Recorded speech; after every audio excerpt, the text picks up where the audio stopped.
Fear is a response to physical and emotional danger. If we didn't have this emotion, we couldn't protect ourselves from legitimate threats. But many times we fear situations that aren't life or death. How can these fears be conquered? Cheryl Hunter, a best-selling author and stress expert, tells us how fear can affect our health. Fear impacts your health by causing stress. There are immediate ramifications of fear, such as increased heart rate and respiration, and then chronic fear over time causes chronic stress. It impacts your health for the worse in the long run and can ultimately even cause untimely death. As human beings, we are hardwired to survive. There is a survival instinct you can think of it like a computer operating system. It's always there in the background. We don't necessarily see it's there, but it's running the show. Now, imagine, if you will, that there are just two parts to the brain. Now, I know there are far more than two parts to the brain, but roll with me for just a moment. So if you imagine there are two parts to the brain, first, imagine that there is a survival brain, and second, a thinking part of the brain. Now, the survival brain has been there for eons, hundreds of thousands of years. It's the same brain we share with reptiles, and it's the same brain that's been around since the caveman days. As a matter of fact, the survival brain would like us to behave like in the caveman days, frightened, scared, huddled around the fire in the cave, watching out for saber-toothed tigers. The only problem is the survival brain governs the fight, flight, or freeze response. And that response has become maladaptive because in this day and age, we aren't facing real bona fide threats to our survival. But the same survival brain tries to step in and take us down whenever we try to start something new. It sabotages our goals and our dreams. So we experience fear.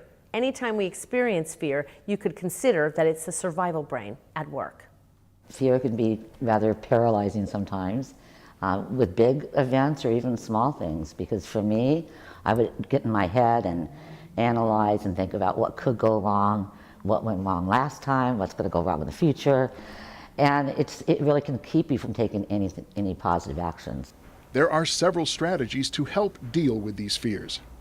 There's some tools that I think work really great. One is just, obviously my thoughts, like what I think about, my mindset. Get yourself doing affirmations or incantations so that you feel powerful and you feel courageous. Another, what Cheryl calls system interruptions, is where you just change your state, change your physical state. So it could be just putting music on, dancing, maybe calling somebody and getting inspired.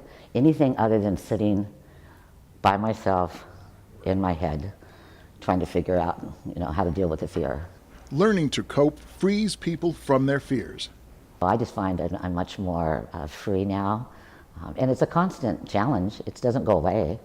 I went skydiving, and that was fearful. So another thing I do is when I'm afraid of something, I remind myself of things I've done. They were much worse than, and I survived that. Implementing these tools can make a difference in your life. There are actionable tools we can take to conquer fear and improve our health. The first one is to create a system interrupt. By that I mean to truly just interrupt whatever you're doing. If you're overcome by fear and you're at your desk, for example, stop, stand up, walk around the room. You might go outside into nature or exercise, put on loud music, dance, sing, anything that interrupts the thoughts of fear. And second, strike a power pose. Social psychologist and researcher Amy Cuddy has proven that if we stand in a powerful pose, such as hands on the hips in the Wonder Woman pose, or arms up in a victory pose, it can truly alter our physiology.